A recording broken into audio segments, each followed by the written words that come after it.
Welcome to Why 5% Succeed, the show where you discover how 5% of businesses really have it all. They've got great clients, fulfilling work, record compensation, and you can have that too.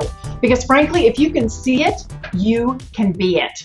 We're going to share some hands-on tactics, techniques, tips, and tools that will further your success. I'm your host, Elaine Starling, and I'm the Chief Innovation Officer for Starling Media Services. It's a boutique marketing firm helping purpose-driven women entrepreneurs become legacy leaders. I have a passion for helping others succeed. That's why I wrote the book, Why 5% Succeed, and why I host this show. Because I want to make sure that all the information you need to transform your business is right at your fingertips. Well, I am so delighted to introduce you to today's guest. She's the fabulous Rachel Alexandria. Rachel is a licensed psychotherapist, as well as an author, a healer, a coach, and more importantly, a recovering good girl. She's almost over it. She's getting rid of her good girl tendencies, and she's going to talk to us a bit about that. But Rachel just kind of blew me away because this chick is clearly an underachiever. She's a master's in applied behavioral science. She's got a master of fine arts and poetry, and she's got a BA from the University of Washington. Oh, and she's a certified systemic constellations facilitator. Who knew? Rachel, oh my gosh, welcome. We are so lucky to have you join us today. Thank you. I'm so glad to be here. Well, I want to start by finding out, what is it you're talking about when you say a good girl? What is a good girl?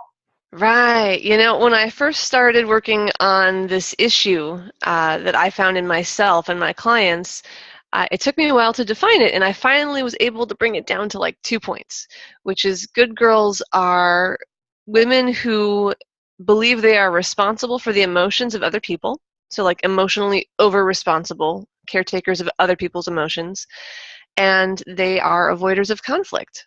And usually they avoid conflict. They feel like they have to caretake other people's emotions because they're avoiding conflict. Those are related. Well, okay, so just let me be devil's advocate for a second here, because it seems like not having a ton of conflict in your life would sort of be a good thing, right? Isn't there enough? People are coming to blows over pretty silly things, I think.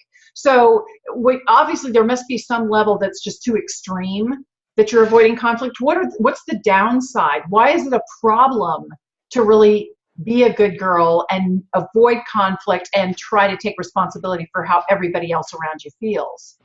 Yeah, I hear you, because that's how I used to think too. I used to think I was really proud of my marriage because we never fought.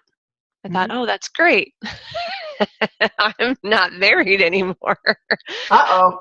Right. So, and I really thought that getting along with everyone to the best of my ability was the most important thing. But the truth was that when some people were hard to express my opinion to, because I express my opinion all the time, but there were people that I was like, I tried, and then they would kind of slap me back or not be very keen to negotiate in a way that I felt was fair. So I would just sort of put my feelings away. Either I can't play with this person, or I just have to stuff it. Like, those are my options. And when my husband and I couldn't really talk about the stuff that was important, that we just didn't see eye to eye about. I mean, I'm not saying that it would have kept us married, but it would have been much less painful ultimately. And I had a business partner where I had tried to express opinions, and a lot of them got slapped away, or I got told how that was my problem and I needed to go work on that. And as a good girl, I was like, do I need to work on that? Maybe, like, what I found out is healthy people, when someone says to them, I think you've got a problem and you need to look at that, healthy people go, oh, maybe I do need to look at that. Maybe there is something for me here. But if you only do that part and you never are able to take a stand and say, sure, some of that might be mine, but you need to address this, or we need to deal with this, then the relationship is ultimately skewed. And what happens is people build up resentment, and then they explode, they end their friendship, or they get sick, It's very true. We do know that stress, and especially the emotional stress, can lead to all kinds of illness in the body. Well, you bring up something that is just kind of an interesting point. If there is a good girl Then there must be a bad girl. So are you suggesting we should all be bad girls? There's lots of offers out there where they say, girl's guide to, and I actually meet women where I say, oh, my business is called Healing for Good Girls, and they say, oh, I'm a bad girl, I don't need you. And I sort of laugh because what I sometimes will say, if it feels appropriate for the situation, is, bad girls are really just good girls who've gotten stuck in the process toward full liberation. Bad girls are just as limited as good girls are, because when you're defining your position by opposition, that's not freedom. Mm. So freedom is when you can be just a woman. You can just be a real woman, and if you want to disagree, disagree. And if sometimes you want to, wear your bikini out in public with your red cowboy hat on and your boots and not care what anybody thinks, great. But that you don't have to do that all the time to show the world that you don't give a care, Mm-hmm. And that you don't always have to take a rebellious stance in order to feel like you're not caretaking. Interesting. So, bad girls are still good girls who are stuck in the opposition phase. Well, we were talking a little bit earlier, and you said something that I thought was really profound. You said being in opposition is not the same thing as being free. Could you elaborate on that just a little bit? Well, so Marshall Rosenberg in Nonviolent Communication talks about 3 stages of connection, and I may or may not quote this fully accurately, but the first stage is like codependence, or being enmeshed with your family or your partner or whatever, with whoever you're connected with, where you're like, I know I'm okay because we do the same thing, which is how I was with my ex-husband for the most part. And then you go through a stage that he calls the obnoxious stage, where you're like, I know I'm okay because I'm not doing what you're doing. Right? And I mean, it feels very teenagery. That's the bad girl, yeah. That's the bad girl, sure. And there's no judgment about what age they are when they go through that stage. Like, we're never taught how to do any of this. So some people get stuck in what feels like a very adolescent, teenagey kind of hormone rebellious stage. And the final stage is interdependence, where you go, I'm not choosing what I do based on having to be enmeshed with you or having to rebel against you, but based on what truly suits me. And then we can negotiate how to have a relationship in the midst of that. That's great. One of the things that I think a lot of people struggle with in business is, how do you find a way to partner with people, especially when they kind of rub you the wrong way? And they're not on your wavelength, right? They have different skill sets and they're very talented, and there seems to be some conflict there. And one of the things that I came across I thought was really profound, they were saying leaders are looking for 3 things. They're looking first for a shared goal. Are you trying to accomplish something that you're both really committed to? Mm-hmm. Secondly, there's got to be shared respect. You've got to value the skills, the talents, the abilities, the interests, the passion, the commitment that the other person is bringing to the table. And if you don't, or if you think you're better than they are, or you're humbling yourself like, oh, poor little me, I'm nowhere near as good as they are, you're not ready to show up, right? You can't show up and be effective if there isn't some equality there.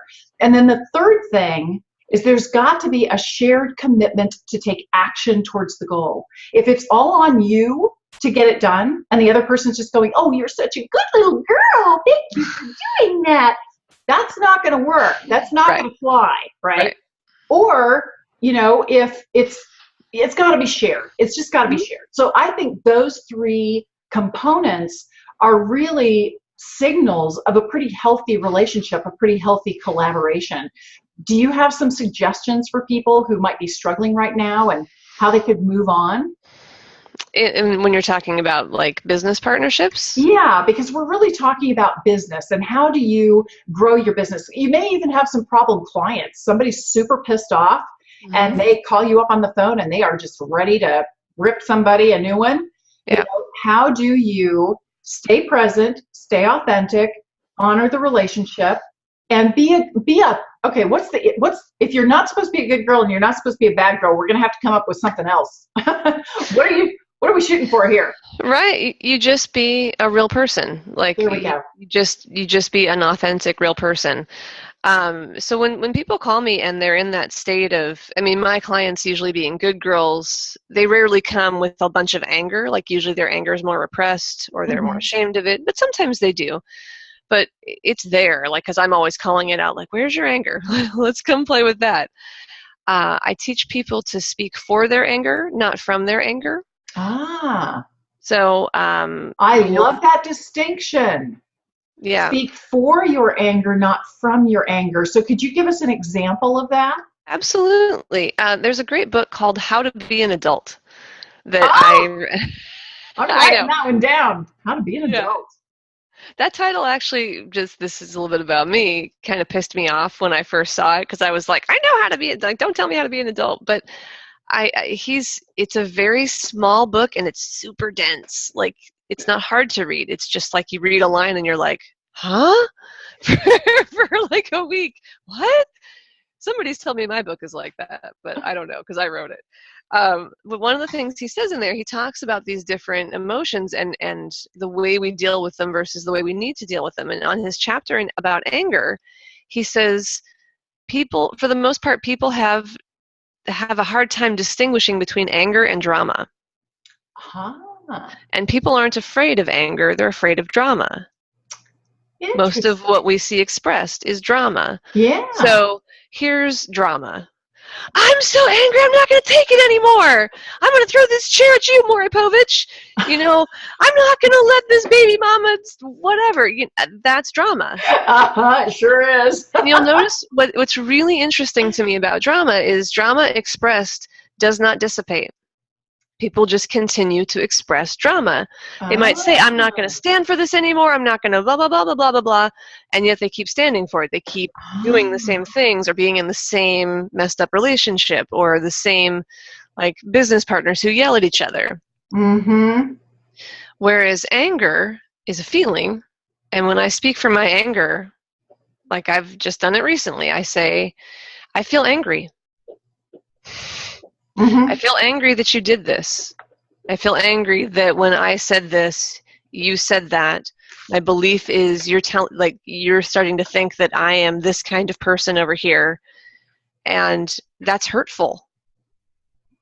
I feel angry that you think that and that you said So that. I love what you're saying here.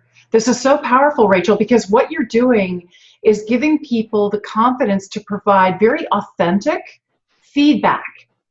And emotion is the most primitive language we use, and it's also the most contagious. You develop emotion when you're still in your mother's womb, and Mm. you pick up on how your mother feels. You pick up on how everybody around your mother feels. The music that is played while you're in the womb makes a difference in your behavior. Everything in our environment is designed to stimulate our emotions. Mm-hmm. And I love what you said about drama, because drama, I my experience with drama and like watching a drama on television or going to see a dramatic performance, it's done deliberately to heighten emotions. Mm-hmm. It has a purpose. It's trying to connect with your emotions.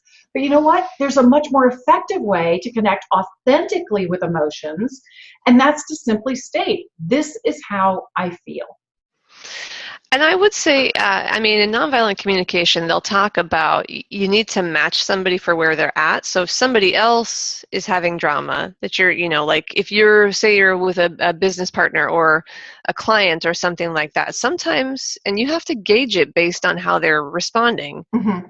And there's a whole other thing that I talk about where you have to resource yourself first because you can't expect to be triggered and do this well. Like you have to have your own nervous system settled, and I teach people how to do that.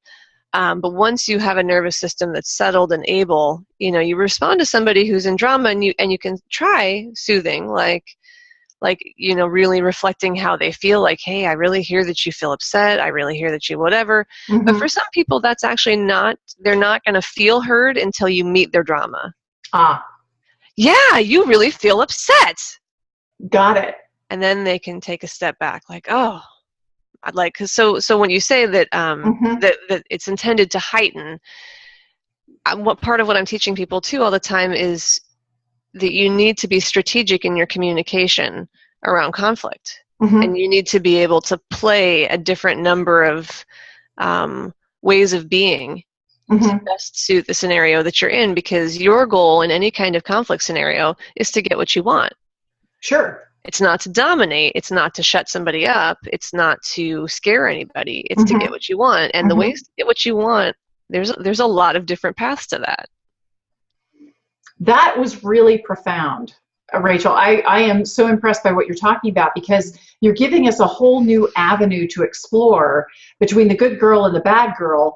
Do you have any way for us to kind of see where we are on that scale? Is there an opportunity for us to understand where some there are areas of opportunity to improve, perhaps?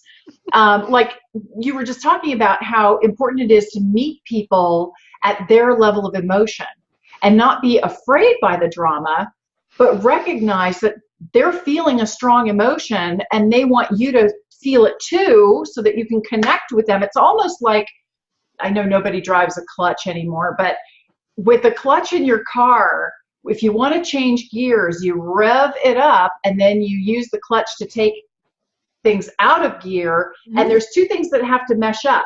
If they don't mesh up, it can't line up right. And then Mm-hmm. you can't go into the next gear.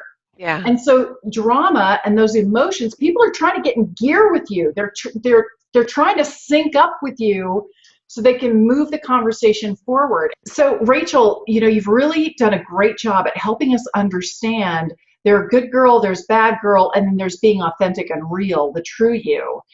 Do you have any way for us to kind of judge where we are on that scale and where there might be areas that we could improve? Yeah, I do. There's a quiz on my website that if people go to healingforgoodgirls.com, you can take a little quiz that will ask you some questions about how would you respond to this scenario or that scenario, and it'll give you just a baseline read on how much of a good girl are you, and how can you work on that, or what can you do with that information. Excellent. I really appreciate it because sometimes you don't know what you don't know, right? Mhm. And Yep. just being able to get some insight, an objective perspective, Right. really helps you move forward. So thank you very much for making that available to us. I want to ask you another question because I certainly work with a lot of entrepreneurs and business owners as you do. What have you found are some of the biggest things that are holding people back in their business? I think what's holding people back a lot of times, in addition to fear of conflict, because that's up all the time, they're wanting permission. They want someone to come into their life and say, "You get to do this. You're allowed now." And they want to be liked, which is really a fear of conflict, because if somebody doesn't like what I'm doing, then what? Like, I might be ousted, I might no longer be part of this tribe, I might starve to death, which is always underneath our need for belonging, is this evolutionary fear of, if people don't like me, I'm not going to be fed, I'm not going to be safe. Mm-hmm. So I think that's something that holds a lot of people back. And sort of the who am I to do this kind of stuff. Who am I to have this big dream? And who am I to get this attention? And in my family, we weren't allowed to whatever. I was told not to be so big for my britches. A lot of times it's the stuff from our families and our culture that, especially for women, that really holds us back. There's a lot of people out there now, just now, starting to say, play big, right? Mm-hmm. Dream big. And I would just say, you have the right to have whatever dream you have.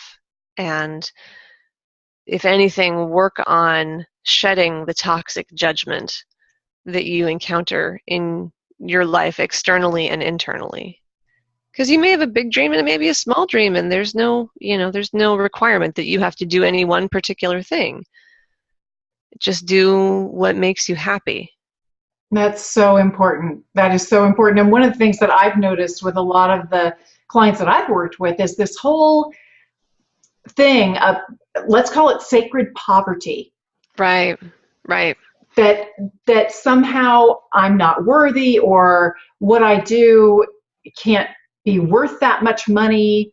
Or Um, if I'm a healer, then I'm not allowed to make money at it. If I'm helping people, it makes me a bad person to earn a bunch of money for that.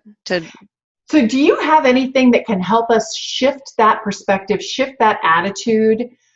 Because I think it's something that a lot of people really struggle with. I had to take a big money journey myself in my own business to learn to let go of sacred poverty and a bunch of other different money issues. I really recommend things like tapping, EFT, around money issues. Um, it's, to me, I think more than anything else, what I would recommend is being dedicated to to finding ways to let it go, to not giving up, but to really, diving in and discovering what it is that holds you back, and knowing that whatever it is a lie.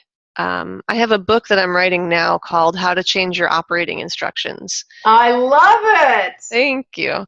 I can actually even show you a couple pictures from it, because it's basically all illustrated. Wonderful. Yeah.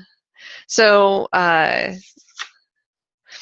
so I'm talking about like how we distract ourselves from feeling bad about ourselves, and then we end up vilifying our distractions, Yep. which leads to Yep. even more indulgence, that kind of thing. Yep. And then I talk about that we can change our beliefs, basically. And I think some people know that, but not everybody knows that what you believe is what you judge yourself based on. And what you believe is totally shiftable. Like, that is not Absolutely. fact, it's just a belief. We used to believe that the earth was flat, and we Mm-hmm. changed our minds because we Mm-hmm. got more science. And there's a lot of things about us as people and about what we're allowed to do and what's okay that there's no science that's going to show up and tell you when. I mean, you can go into the psychology of happiness and that kind of thing and find Mm-hmm. science if that helps you. But what I work with my clients on is, when we uncover their limiting beliefs, so like I can't make a lot of money because that's not okay. It means I'm a bad person, for Mm-hmm. example. We look at that in the light of day. This is what your critics have been beating you up based on. Mm-hmm. Does this belief serve you? Yep. Are you a happier, more contributing person to the Yeah. world when you believe this belief? And of course, they're almost always like, no. Right. So, and is it true? Like, Yeah. is this verifiably true that only bad people have money, or money somehow turns people evil? Can we really get in there? Does that really logically, even if you still feel it, does it logically make sense? And they're like, no. Okay, so it's a lie. Mm-hmm. All limiting beliefs are lies. Mm-hmm. And learning to recognize that and then go in and take them out of your brain and Mm-hmm. be like, when I believe this, I feel crappy about myself. Yeah. Yeah. So I'm going to tear that up. And I give people what I call positive mantras, which is not an affirmation. Positive mantra is more something that you can just choose to believe is true. It's not a future scenario like, Mm-hmm. I will succeed in business. That's an Right. affirmation. Great. Right. Or I will make $10,000 next month. Mm-hmm. That's an affirmation. But a positive mantra is something like, I trust that I belong. No one else can prove that's true or untrue. And your critics Mm-hmm. can't, your little doubters can't get in there and be like, well, nah, because I saw this the other day, or this person thought you were Mm-hmm. ugly, or whatever. And well, I trust that I belong. Mm-hmm. That's Choose to believe it. wonderful.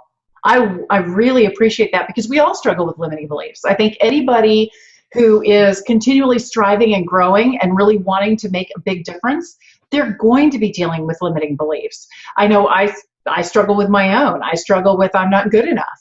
And it's something that has haunted me my entire life.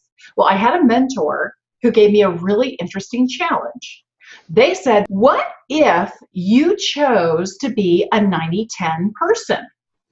That means that you live really, really well on 10% of your income, and you're able to make a difference with 90% of your income. Who would you have to be in order to do well enough? How many people would you have to serve? How committed would you have to be to their success Mm-hmm. How accessible, it raises your standards to a higher level when you're looking at how can I really make a difference in the world? How can I truly show up at a much higher level? So one of the things I always encourage my clients to do is pick a big, hairy, audacious goal for yourself on how you want to show up, who you want to be, and the legacy you want to create, because you have so much value to add to the world, and the right people will show up at the right time. The other point I wanted to make that I always emphasize with my clients, money is a form of celebration. That's all it is. Money is a form of acknowledgement. Money is just like the words thank you. And the person who spends money with you, the reason they do is because finally they can believe in themselves. You've done something that allows them to believe in themselves and allows them to commit to taking action so they'll be successful. So you deserve to be paid money because it is that acknowledgement that someone's actually giving themselves. Think about this. When you've gotten something for free, how often do you immediately put it in process, or do you go, oh, that's kind of cool, someday maybe I'll use that, right? But if you pay $10,000 for something, trust me, you value it. Your business, you're going to be doing the program, you're going to put it in action, and it's a level of commitment in themselves is what they're paying for. So just having that kind of frame of reference really helps you pull out of the sacred poverty mindset, which can just really drag you down. Rachel, I know there's a ton going on around the whole good girl scene and how to heal your good girl tendencies. I know that there's a lot of information on your website too. How to heal. No, I'm getting this Healing wrong. for Good Girls. Healingforgoodgirls.com. Healingforgoodgirls.com, and I can't wait to take your quiz. Is there anything else that you'd like to share with our viewers? Sure. They can also, on my website, if they go to the shop, which is in the top navigation, there's the 6 Ways Women Avoid Conflict flyer that they can download for free. They just have to enter their information because it's a shop, so they enter their shipping information and whatever, but then it downloads to them for free. And it's this great little thing about the 6 different ways we avoid conflict, so that they can start identifying that in themselves. And people love that flyer. Like whenever I give it out anywhere I am, they're like, can I keep this? They get really excited. I had people be like, I want to put this up in my work break room so we can all talk about it. So that's up there. And then my book is available on Amazon for Kindle and Kindle apps. It's also available for pre-order in paperback. That'll be coming out this year. And I have some meditations up there too that'll kind of help you on the sort of, the internal resourcing end. So a bunch of stuff on the website. Oh, that's wonderful. Rachel, thank you so much for making an effort to join us today. I really appreciate it. This is Elaine Starling. Thank you so much for joining us. And if you have any questions for Rachel, be sure to type your questions in, because Rachel and I will continue to respond to any comments or questions that you have. Thanks for being a part of the show, and I'll see you next week.